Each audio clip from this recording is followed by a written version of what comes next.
And who even knows what is going on anymore? A good day to you all. I am J.P. Heath for the Texas Porch. Got Executive Committee members Mitch and Paul here. Oh, yeah, subscribe and all that good stuff. Rate us. We like that. TexasPorch.com. Gents, how we doing?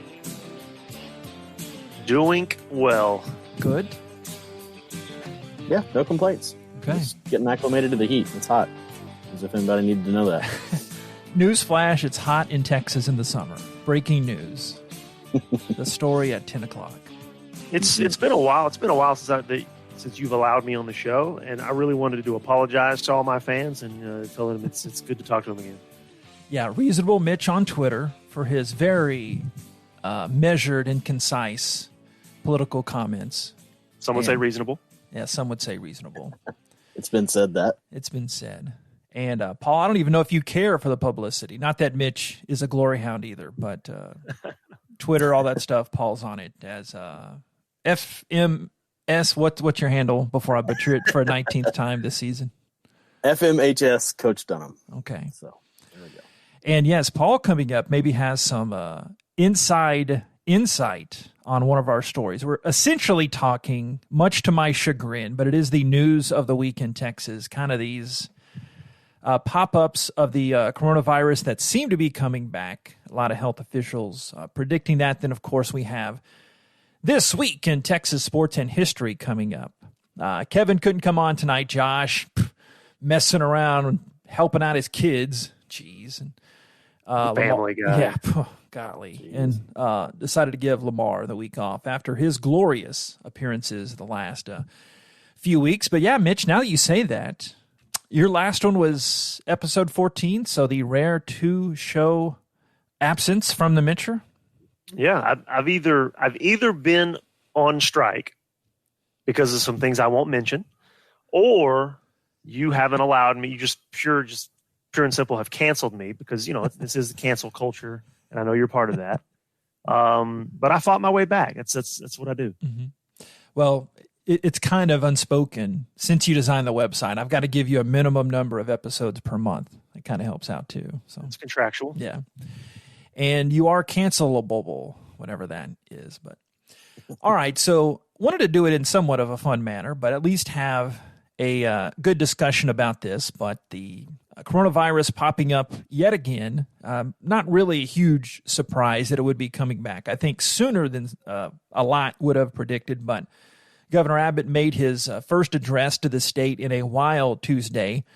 Show of hands. Anybody get news fatigue outside of our newsman? So I guess that leaves you and me, Paul, just kind of glaze over. No Fox News, no CNN, and it all just, I don't care anymore. I do about life, but I just am the first to admit I have a lot of fatigue in this whole story. I do like to sample the news. I try to get through it as many times as I can during the week. But here lately, it's like there's a lot going on. It's all important, but the weather doesn't change. I mean, that's sometimes what I'm watching for. Like, even though it's on my phone, I don't know. I like to see what the weather guy's going to say. Right now, nothing new from them, so they're wasting time. Sports, oh yeah, not much of that going on in either. It's all the same thing. We can't get along. We can't decide if we're going to play or we're not going to play, indoor, outdoor, quarantine, Hotel California. Who knows what we're doing with sports? But yeah, news just kind of, it's happening out there, but there's important things. But I will admit because I think Friday night last week was the news of a shooting in Atlanta, police shooting in Atlanta, mm-hmm. and which of course is a huge story, and certainly don't want to, undermine or be insensitive with that story. But so I got wind of that story late Friday night, maybe it was Saturday morning, and I got to admit, I just tuned out. I just the whole weekend I was just like, I don't know if I can mentally get all the details and, start forming some kind of opinion, or how does it fit into what's already going on in the U.S. right now? And so, yeah, there was definitely some fatigue there. And I just tuned out until Monday morning. I don't even think I followed that story until Monday morning. So Ouch. I think we're in the majority. I even got to where just deleted Facebook. I'm not the typical, I'm not the atypical Facebooker, but I just got to where I was checking it too much, and I was like, there is so much of the same stuff, and obviously on both sides of it, mainly for the conspiracy, no mask people, that it's just no worse than the flu. I really think that is dying off a bit, but only get on Twitter a few times. It's just beating me down, and I'll admit I have that fatigue about the news story. But we shouldn't. I should be more diligent with it. But so Abbott comes out, and I have a clip coming up here in seconds, but essentially talked about the hospital supply was touted as plentiful, and the 12-year-old in me liked when he called Dallas County Judge Clay Jenkins a two-faced official that's stoking hysteria. Oh my.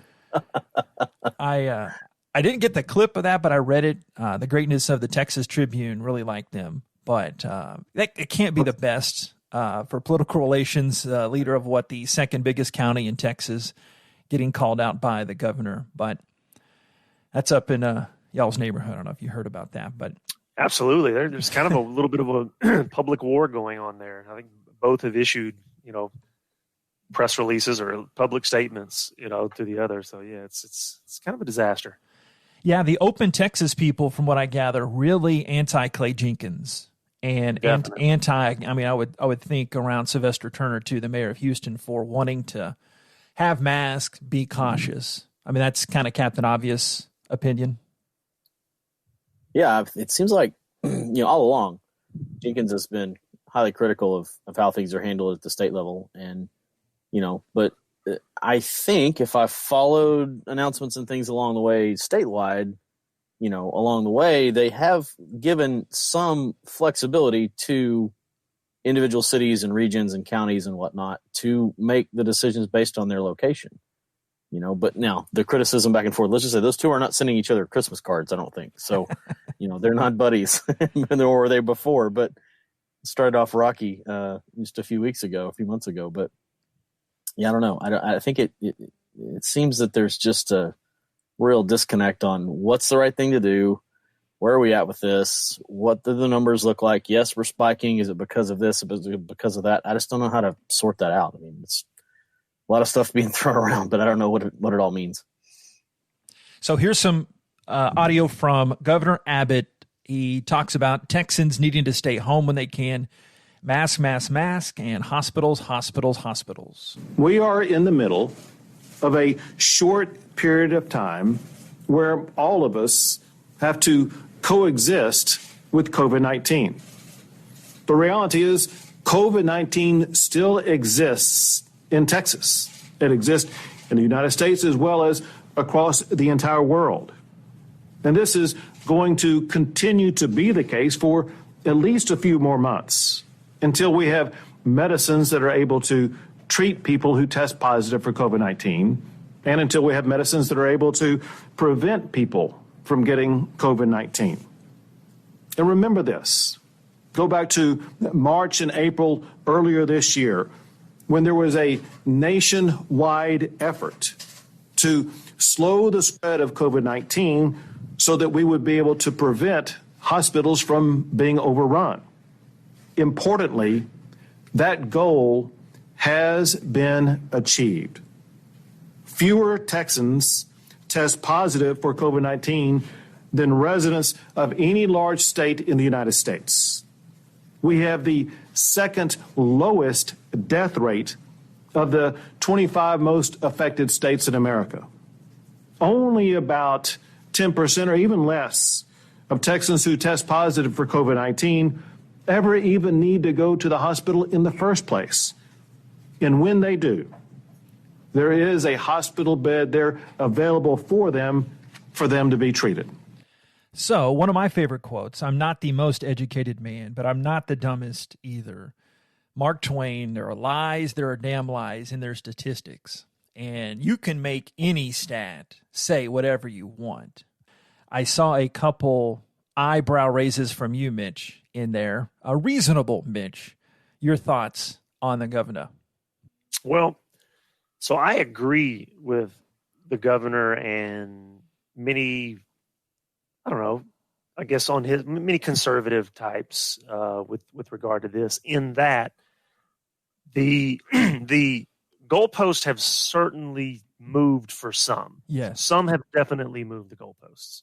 Like this really was, I mean, the flatten the curve hashtag was, I mean, knock on wood, going to be the hashtag of 2020.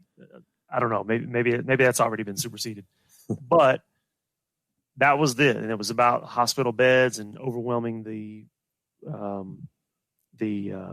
the health hospitals and whatnot. And we did achieve that, at least at that time. I mean, I think where he may go wrong is that we can't get there again. Like we certainly can if we have enough infections and because of, bringing back the economy and opening things back up. We certainly can get back to that. But I will agree with him that at least in the messaging, lots of goalposts being moved. So the other important thing is, which I don't know what the actual stats are, and I know that stats can be changed around to mean whatever. But if the death rate is really low, and actually instead of death rate, I would say severe case or death rate, because nobody wants to spend 14 days in the ICU on death's door and still live. It's not like that's a victory statistically.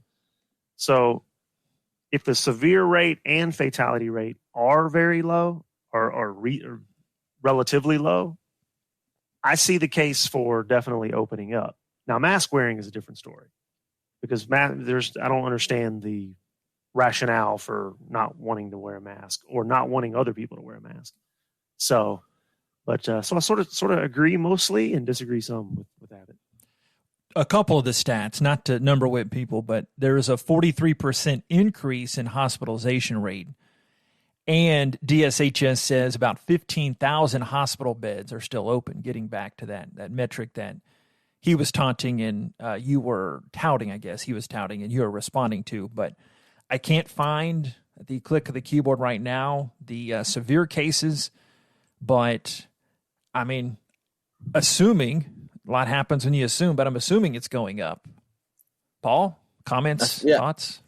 Yeah, I think the interesting one thing he said and mentioned, early on there was the whole part about we don't have a treatment of this. There is no way to truly treat this. It's basically wait and see and treat symptoms, treat respiration, maintain lung capacity and treat other underlying things that are going on or caused by, systemic virus, any type of virus is just, it's hard on the whole system. But yeah, the thing he said, we don't have a treatment for it. We don't have a vaccine. We don't have anything that's, best I can tell from news reports and things that, the certain drugs, yes, they're okay. No, they're not. We don't know yet. It's who is it safe for? What are the, side effects? Are they worse, than what they do to help? So that's the other part of this whole thing is I think what we've done, and I say we, because I think the three of us are fairly cautious when we do go out and do things. I mean, it sounds like we're following some of those guidelines, but I certainly have to, at work and all those kinds of things. But, I think it could have been a lot worse. I think the predictions of how bad it could have been if we had just basically done nothing or people just didn't listen on a large scale. Yeah, I think we would have had serious hospital issues. That's just my guess. But, the numbers, who knows? I mean, it's so hard to tell because there's so many. I think there are so many cases that have gone unreported. And then, what's a positive test? Do people even check back to see what their positive test is? Is it, you know what I mean? And I've heard of personal members of my family that have been told they were positive and then not positive. They were asymptomatic the whole time, but positive, not positive. I don't know about the test. Maybe we lost it. I mean, goodness, maybe that's an isolated situation, but I've heard some complicated things. I have a gentleman I work with that swears up and down he had the worst sickness of his life and could not get a test at first and then was not ever tested positive. And he swears it was not just the flu for him. Now, it could have been other things, obviously, but he never had a absolute, this is a piece of paper that says you had the virus. So it's just so bizarre. Are we seeing, and this is, yes, Captain Obvious, So kind of a tepid opinion, but aren't we really just seeing the dramatic rise because they finally, and no fault to their own, but they finally have the testing down. Like they finally know how to do it, so you're seeing more cases. So that in of itself, Mitch, really shouldn't be a huge reason to get in a tizzy, which I think there aren't as many alarmists out there now because we've been playing this game for a few months now. Yeah. Trump actually said a few days ago, he was sort of castigated for saying that, Yo, daddy. that if we didn't have testing, that there would be very few cases, if any, which I thought was a pretty hilarious quote. Because apparently, if you had no testing, you can actually have some cases. I don't know. Wild concept, yes. Yeah. So I heard there was a big push for women not taking pregnancy tests because it's a good way not to have a child, right? But no, I mean his point obviously was that the United States was testing more than any other country and has increased its testing lately, and then of course you're going to have more positive cases, which is obviously true. I'm sure that many of the new cases are ones that we wouldn't have known about a few months ago because maybe it wasn't severe enough and people didn't go get tested, or there was no testing available. So I'm sure that's part of it. I mean, I think the real stat to watch is, again, how many severe cases, and then what the severe case rate is. So if it's if it was 10% back in April and now it's 12% or 15%, I mean, that's obviously alarming. Well, we don't share notes before, but you mentioned the 10%. I'd like each of you to take a guess. There's only one region, and Governor mentioned it later in his press conference on Tuesday, but only one region in Texas where COVID patients represent more than that 10% of hospital beds available. What county do you think that was? Not a trick question. Well, it's going to be a county with a lot of old folks in it. Okay. Harris County? Maybe not. Paul says Houston. Harris. That's Houston, right? It is. Research says Houston is Harris County, but that's not the answer. So the Mitcher? I'll go with some random West Texas county. No, Galveston County. So that might lend into what you're saying about the elderly, but the average is 6.3% as far as the patients, 6.3% of the hospital beds available, but 10% plus in Galveston. That's the only one that is in double-digit percentage-wise at least. But I thought a couple parts in that there's partying in Galveston, obviously, more travelers. And maybe, I mean, that's a second or third home for a lot of people along the coast. So you got some older folks with some dinero. And so with everything, there's a lot of contributing factors. So when you break it down, I think it makes more sense. But early on in all this, so back in March, the serious rate was like 15. It was like 12 to 15, and they were talking about possibly 2% and 4%. And I know things change just because we know more about it and all that. But I've got to believe that some of that is just a little bit better treatment, a little bit better, conditions. Hospitals have settled down and maybe have some routines now, whereas before it was all new. And so, I think one of the things about the United States, even though we are definitely winning against the world in terms of coronavirus fatalities and cases, we're actually, I think probably middle of the road in case rates that are severe or fatal. So I think that's probably a testament. I think just out in the community. So a little anecdote from last weekend. Met a friend at a restaurant over in the mid-cities area of the Metroplex. And, you walk up and you look around and you're like, okay, it's a little crowded in here. It's a little weird. Get to looking around and there's not a single person on the staff wearing a mask, not even a manager, someone having to talk, anyway, no masks worn. there's a smoking porch, which is a little weird anyway, but which you just don't see that much anymore, I feel like. But so you walk through a cloud of that, and it's just the patio's full.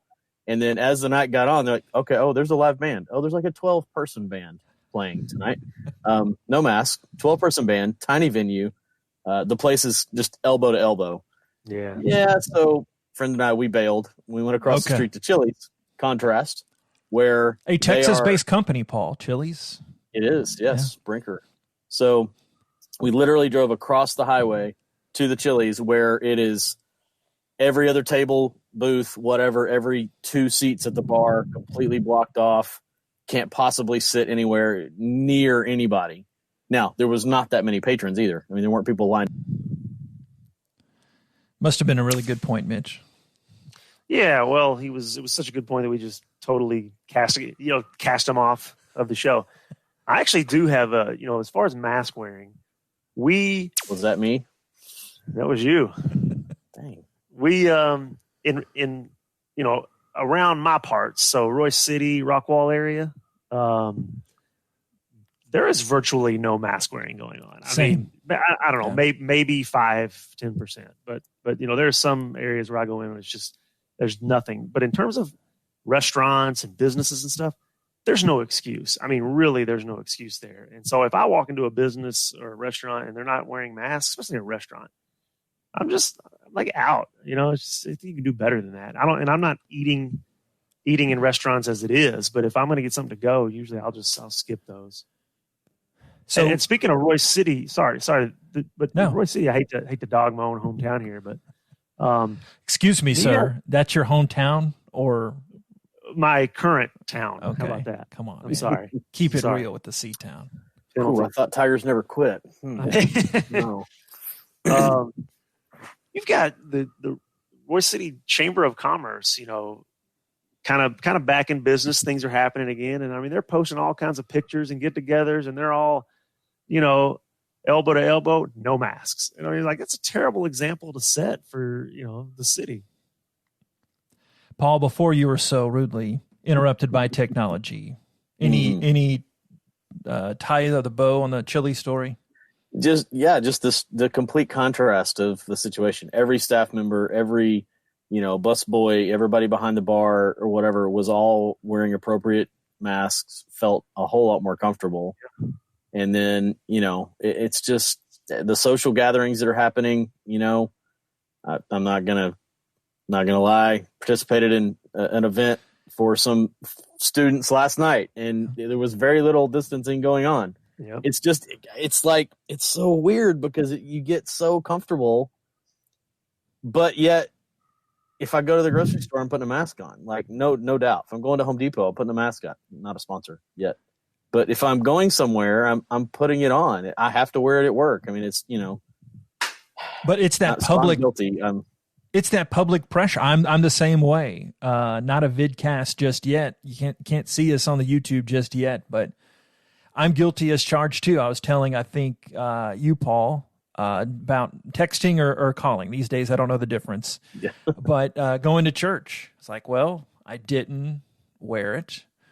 I should have, but I did the first Sunday when our church could go back a couple weeks ago. Went into a fine Texas establishment, HEB, after.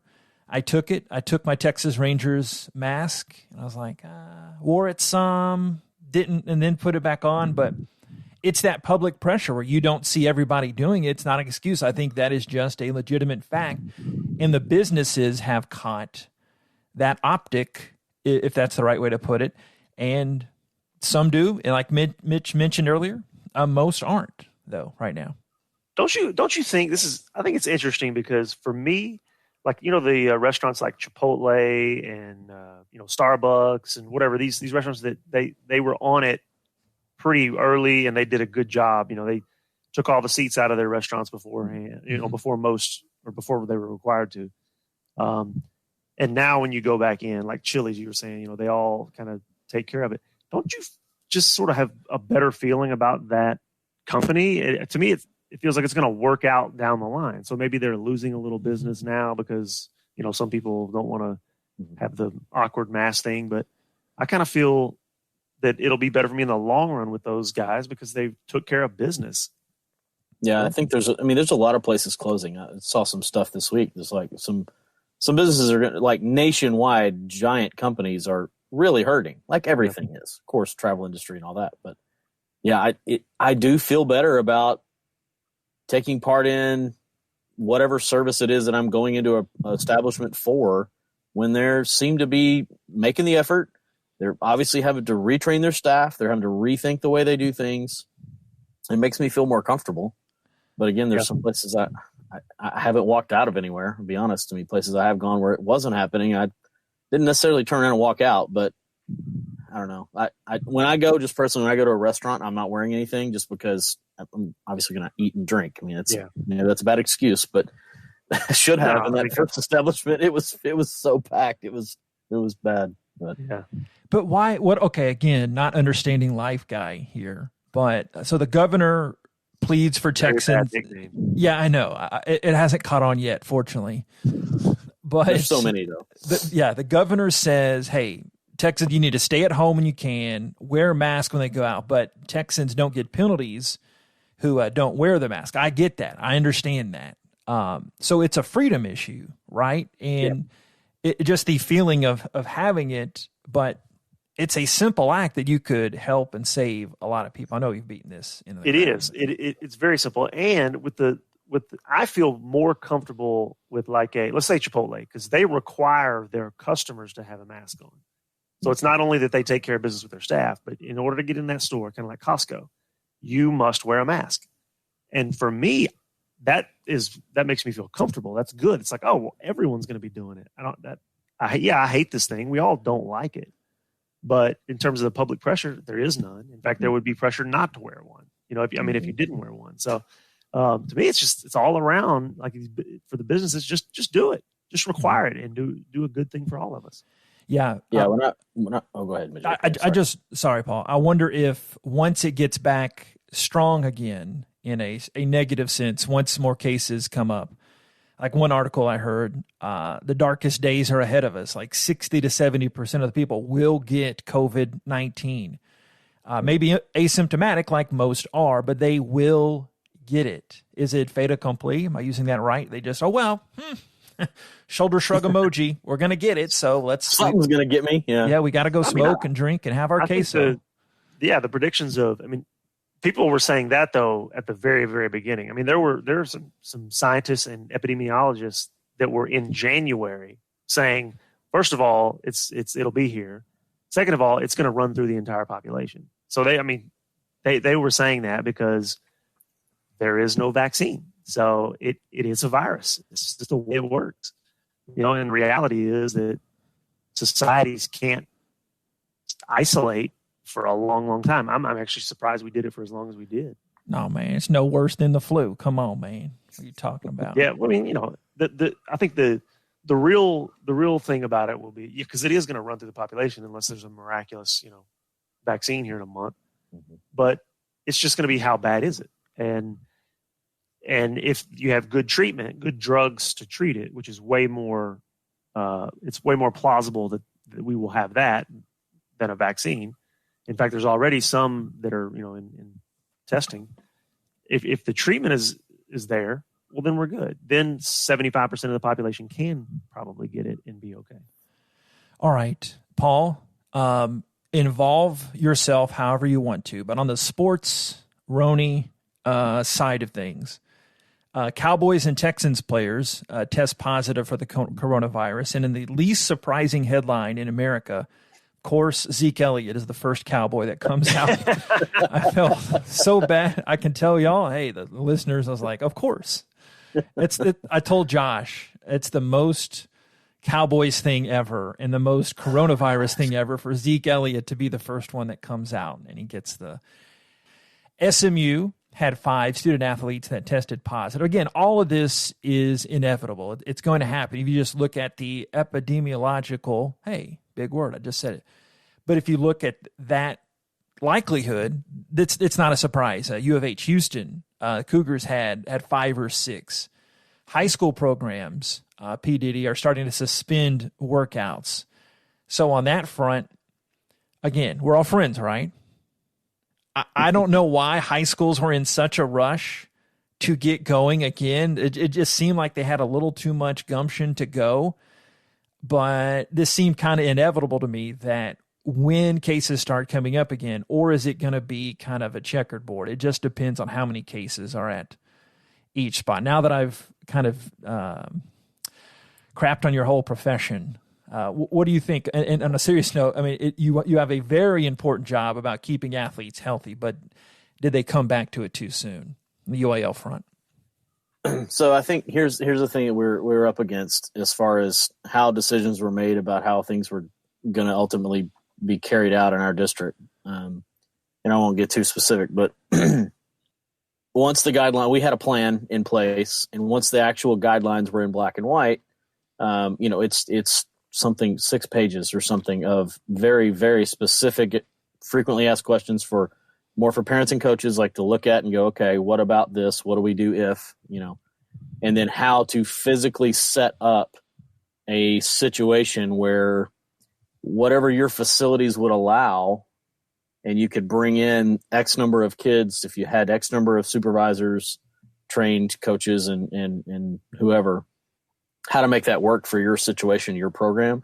I mean, within about 4 days after we opened up our summer program, we had basically had a waiting list, and we had topped out at about 650 kids. Now, we're in a highly densely populated area, and 3 middle schools feed into our school. So this is from entering 7th grade all the way through entering 12th grade. So it was opened up to any athlete, any sport, or any kid, to be honest, not even just an athlete. So in order for us to do that, we had to seriously make sure that we had the staff that could do it.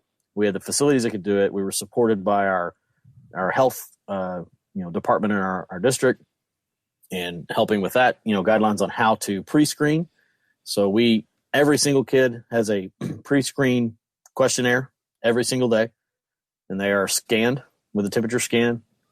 And there is a set of no-goes. So yes answers to any of those screening questions, which we've all probably heard by now, are an immediate removal from that day. If there's enough suspicion that we need to have them evaluated by a medical provider, then they do that before they're allowed to come back.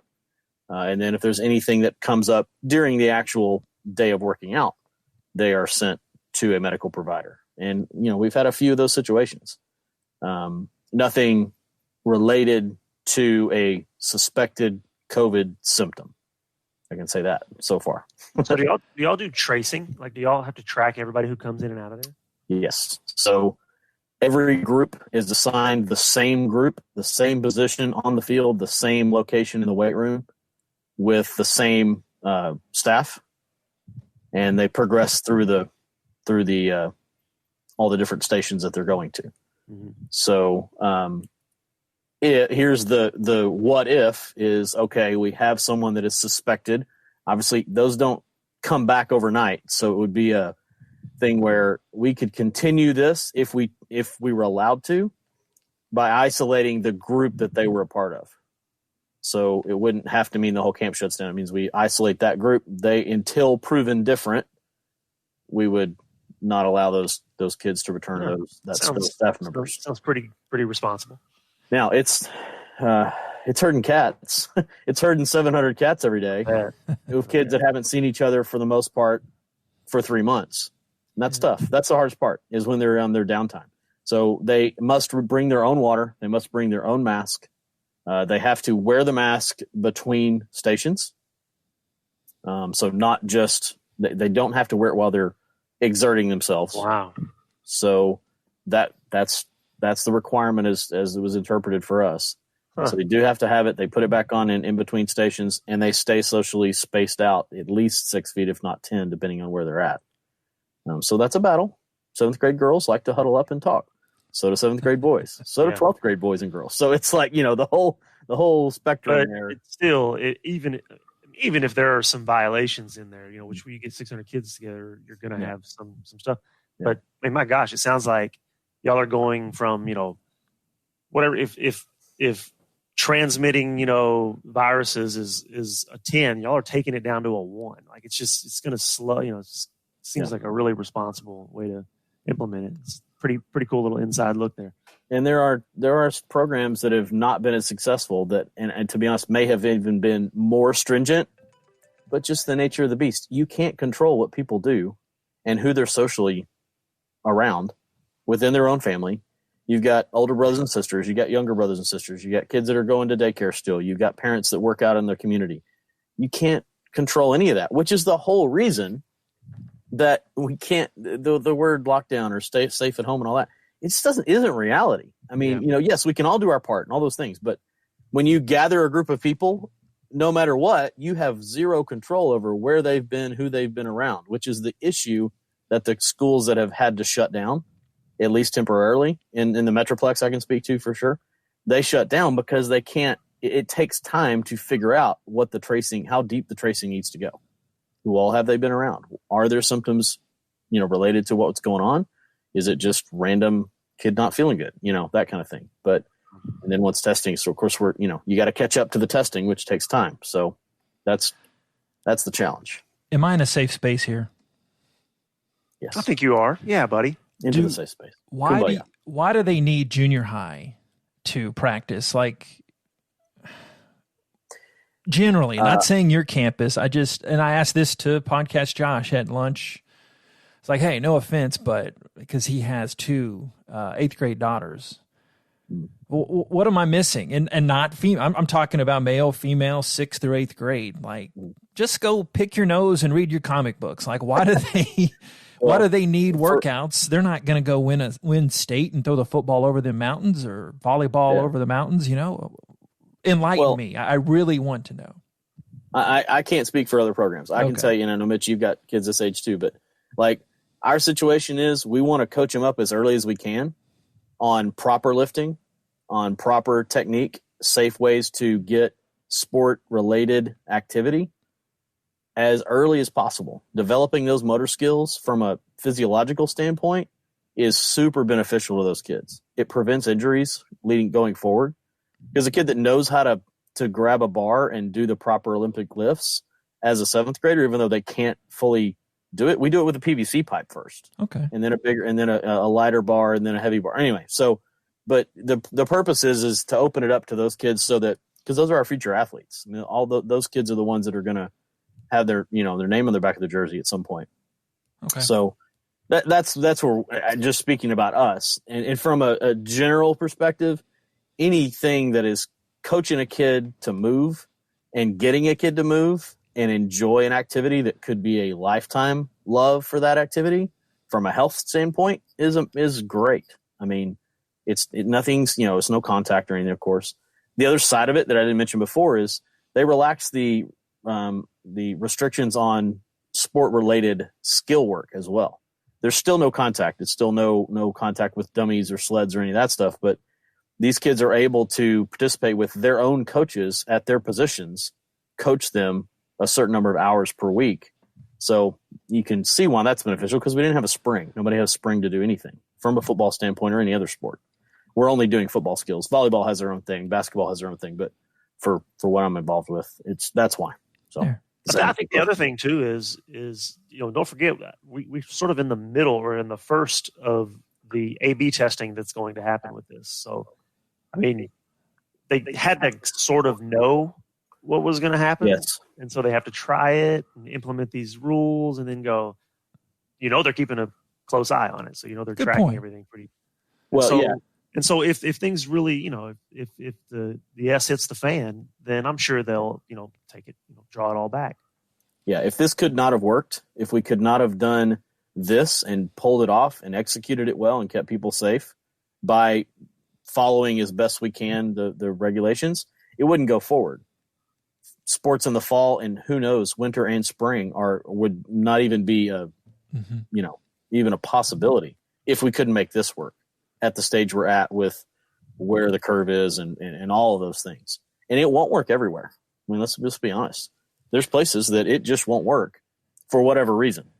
Yeah, because I'm obviously looking at it from a college sports lens too. And I hope for the best and just don't know how, like, realistically it could be possible when you've got sweaty teenagers and then sweaty early 20-somethings just hitting against each other for 3 hours. Each other, yeah, a few hours a week. But all right, guys, and I'll save my opinion about not starting tackle football till 10th grade for another podcast. How about that, Paul? Can you wait on that? Okay, that's a teaser. Anyway. I doubt I'll disagree with you. Okay, good. This week in Texas sports and history. Thanks to Texas State Historical Association for some of these factoids. June 19th, so coming up Friday, 1865, Union General Gordon Granger read the Emancipation Proclamation originally issued by Abraham Lincoln 2 years prior. But Granger read this in Galveston, belatedly bringing about the freeing of 250,000 slaves in Texas, of course, now celebrated as Juneteenth. It's amazing that happened in Texas. And when I first heard of this, little kid and teenager brain, J.P., I didn't understand the 2-year aspect of it. And just your heart sinks for how many slaves had to go on currently what they were doing for about, at least a year and a half, 2 years with that. But one of the great moments in American history happened in Galveston. Let's see, would that be 155 years ago? Yeah. I remember in my, teenage brain, or whenever I heard, whenever I learned of that story, and why Juneteenth was what it was, I was fascinated. I was just like, really? And, that's just kind of an amazing story historically, but it's also kind of weird that this is not a holiday in my eyes. Well, state holiday, right? Just not recognized as much, unfortunately, right? Yeah, absolutely. I feel like things don't normally shut down. There's events and things, but it's not looked at like Memorial Day or something, which is obviously national. But it did always seem strange that it wasn't a bigger deal, wasn't made of it. Because I had same thing as you guys. It was like, wait, it took that long for this word. Now I know things, word traveled differently back then, but like that's crazy that it took that long for things to actually get some sort of on paper. It's okay, it's insane.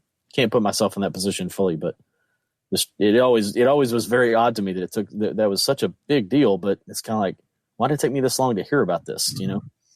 And this came about with everything that's happened post George Floyd and everything that has sprung up. And Mitch earlier mentioned the Atlanta shooting, which is insane when you break it down at the Wendy's. That was later burned down by rioters and protesters. But really, like the Civil Rights Act of 1964, man, that really wasn't long ago at all, even now.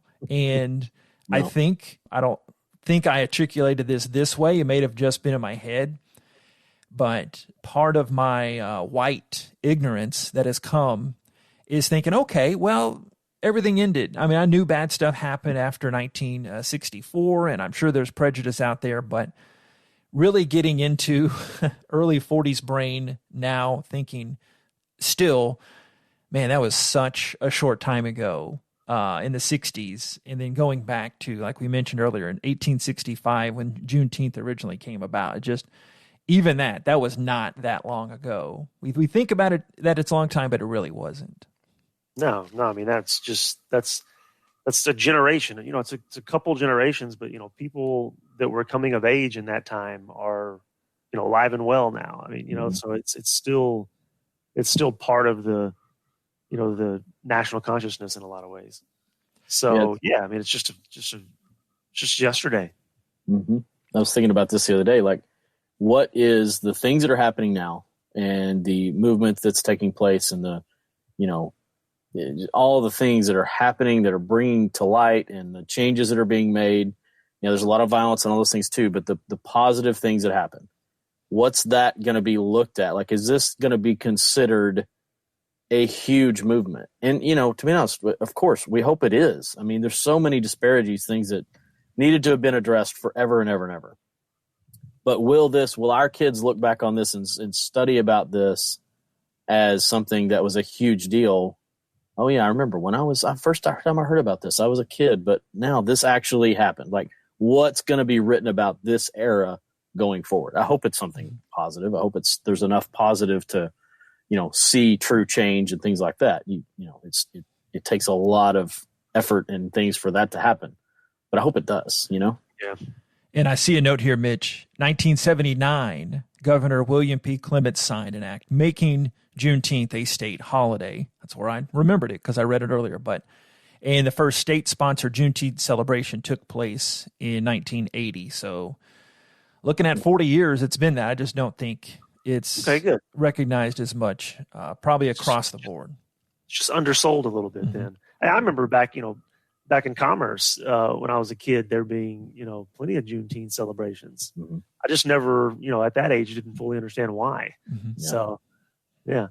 Hey, you know, since you weren't on the last two podcasts, one thing I wrote a note about last week with Lamar and Josh that I didn't bring up because late planning, you weren't able to make it. But Paul, I don't know if you remember this, but Mitch was ahead of his time. I'll brag on him a little bit. So I think it was 13, 14-year-old Mitch or so, maybe even little skinny 12-year-old Mitch was a baseball stud, and he made the all-star team. Not much of an all-star team, I think, when I make it too. Maybe a later team. But so we were a Dixie team, a Dixie League, right, Mitch? And Dixie Leagues, yeah. The way I remember it is that you kind of spearheaded the movement. It was a big deal at that time, at least again in our little kid and early adolescent brains, that you turned up the sleeve of the Confederate flag. What do you remember? Yeah, you're probably giving me a little too much credit there. I think I don't. You were a leader of men, and you still are, sir. Okay, all right, I'll take it. All right, fine. But yeah, we were. It was the Dixie Leagues, Wow. which I believe is still, you know, I think that's still the name of their summer leagues. It was a summer league baseball. Not league. for long. Yeah, I know. And so we had a patch that you know, we wore as an all-star team. This was little leagues. This was 11 and 12, and you know, had an American flag, you know, and then a baseball, and at the bottom was a Confederate flag. And yeah, I do remember, you know, us peeling up the sleeve so that it covered the bottom, you know, quarter of that patch. And I don't remember if that was, you know, just a few kids, or if the whole team kind of did it, or if it was. I don't remember the. I'm sure there was a much greater adult conversation being had at that moment. But well done. Back then, I had to. A couple weeks late, but I had to give you your props on that one. Right. June 19th, big day in Texas sports history. The Houston Rockets drafted Akeem Olajuwon with the number 1 pick at Madison Square Garden. And June 19th of 1978, Guten Tag, Dirk Nowitzki is born. Man, some Texas greats right there. Slightly older than me. There you go. Yeah, I always benchmarked Dirk for being, slightly older and just a few months younger than me. I was like, man, Dirk is doing all this. I remember being at Mazzio's Pizza, Mitch, hearing, they got Dirk. Okay, you know, man, he's my age. Man, I'm kind of spare here working at this pizza restaurant. Yeah. Refer back to podcast number whatever if you need more information on that era of your lives. Episode 11. There you 11. Go. How old was Dirk when he was drafted? So he would have been 20 or maybe 19 turning 20, because the draft would have been around his birthday-ish, around this time of year. Yeah, that's right. He accomplished just a bit. So, little audio fun for you. On this date, where were you guys? We'll get to the answers here in a second. But the Dallas Stars won the Stanley Cup in Buffalo. Star! The Dallas Stars! They've won the Stanley Cup! Deep in the heart of Texas, the Stars are shining! I was fake hockey fan back then. Future podcasts, pay attention. I like making fun of hockey. But at that time... Are hockey posers, the posers out there. No disrespect at all to the real hockey fans out there. But I remember being in my bedroom waiting, the third overtime hole in the crease, probably so, wins the Stanley Cup. And 21-year-old J.P. was giddy. Later, the next year, these Stars tried to defend the Cup. I mean, I'm pretty much Mr. Hockey. I got to see the Devils skate the Cup at Reunion Arena. And since I'm a terrible storyteller, skipping back to that 1999 season, I was interning at WBAP in Dallas, and I got to get some audio. Maybe that was KETR days. Doesn't matter, JP. Doesn't matter. But I got to go and see hockey in person. And generic Texan comment coming in 3, 2, and 1. Hockey is so unbelievable in person. But on June 19th, 1999, these Stars won the Stanley Cup. You remember where you were? Yeah, totally agree. I was definitely in my apartment, or perhaps we were watching the game together, JP. I don't know. You have a memory of this? Well, I know I was at home. It was late. It was, I don't know if your parents would have let you up past your bedtime back then. I guarantee I was, on my dirty old couch in my Century House Apartments unit there with the volume turned up massively and the bass really high with the 3D sound because we had speakers everywhere. Pretty sure I was taking that game in that style. Okay. Paul, any recollection? Yeah, I couldn't tell you guys. I don't know. I remember it being a cool thing that happened, but yeah, hockey, not on my radar at that point. It's really not now either, but I have been to a few games. I was certainly a fair weather fan for sure. Yeah, it is better in person. From the Texanist guy, we're doing contests later on in the pod, but Paul, you're right now the most Texan of us. That's the opinion I wanted. As my opinion is, man, I thought I had made strides. Anyway, this week in Texas sports and history, June 22nd, 2005. Blah blah blah. The Spurs won their third NBA title, Game 7 over the Pistons. June 22nd of 1994, the Houston Rockets won their first NBA title, Game 7 against the Knicks. So I always forgot that was a Game 7. Big shot by Mario Ellie, remembering that one. But then the following year, which we cited in last week's pod, they swept the Magic. But I don't know if I really cared too much. I mean, I really like the Rockets now. It's weird. And I don't hate the Texans, and the Astros, we digress. But with the Rockets, I was like, cool, a Texas team won it. But I didn't remember getting pumped because I think I was, even though the Mavs sucked back then, I was more of a Mavs fan. Yeah, I was not when I was a kid, I was really selfish. So I didn't care for any of the other Texas teams just because they were Texas. Okay. Couldn't have named the other teams involved if it wasn't a local team at all. Once again, same brain. You guys answer correctly. Thank you. And I guess it's more apathy than anything. I don't dislike the Rockets, but knowing some people around the Rockets and really being in my life, I've been to more Rockets games than Mavericks games in person. So put that on the bragging montage. Hey, I'll say it. I don't like Houston, and I don't like Houston's fans. Hey, anyone from Houston who doesn't like that, go to thetexasports.com and send a note to JP. Boom, roasted. He told you. Hot take guy. June 23rd of 1931. Here's a happy for you. Texas native Wiley Post and Harold Gaddy, old Wiley and Harold at it again. They took off in an attempt to fly around the world. Post was red flag. Yeah. Sorry. Well, just wait. Post was born in Corinth in Van Zandt County. He's one of the best known flyers in the world. He and Gaddy circled the globe.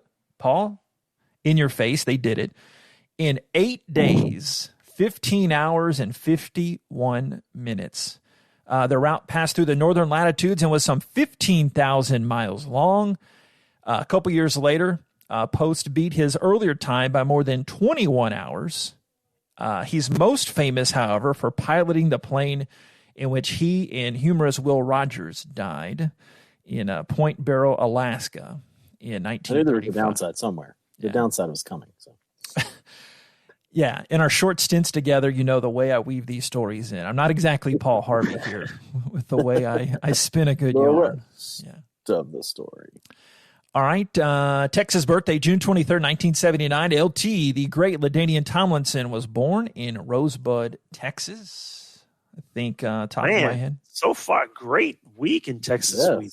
Hey. Texas sports. I aim to please. Thank Texas. Not me, though. Thank Texas. And June 23rd, got another clip for you. June 23rd of 2003, the Rice Owls won the College World Series in Omaha, the first team national title in school history. And that's Brett Hull. Wow, he played for them too, huh? How you doing, Rice? Yeah. Voice of the Owls, ladies and gentlemen. 3-2 pitch on the ground to Stansberry. He comes up with it. Touch off the celebration. The Owls are flying home with a national championship. There you go. The great Mike Paday on that call. Just Owls are flying home. I like that. Owls are flying home. Yeah, on an index card. First team national title in school history. Greatness of Wayne Graham, who the Yoakum native, I've got to say, and I'm biased, know him pretty well. One of the more underrated sports icons in Texas history. College Baseball Hall of Famer and Texas Sports Hall of Famer. Wayne Graham led team. Know a few guys from that team, and obviously, for those that don't know, working down at Rice, calling their games when they actually have games. Was the biggest sports moment in school history down at Rice, 2003, June 23rd. Cool. Beautiful. Gents, we did it all together. I think the executive committee accomplished a lot. Coronavirus be danged. It was fun. Hey, no one's stopping us. No one's stopping us, and it's no worse than the flu. You remember that, okay? Thanks to you guys, and I'll talk to you when I talk to you, all right? Adios. See you guys. You can get the Texas Porch available on Apple, Spotify, Google, TuneIn, and more. Also at the Mitch Designed at TexasPorch.com. Make sure you subscribe. That helps us out. And yes, send those scathing emails to Mitch at TexasPorchPod@gmail.com. Have a great rest of this day or night. God bless. And God bless Texas. I want you to know that. God bless Texas. Sports. Have a great rest of this one. We'll talk to you next week out on the Texas Porch. Great dismount. Porch. Was that me?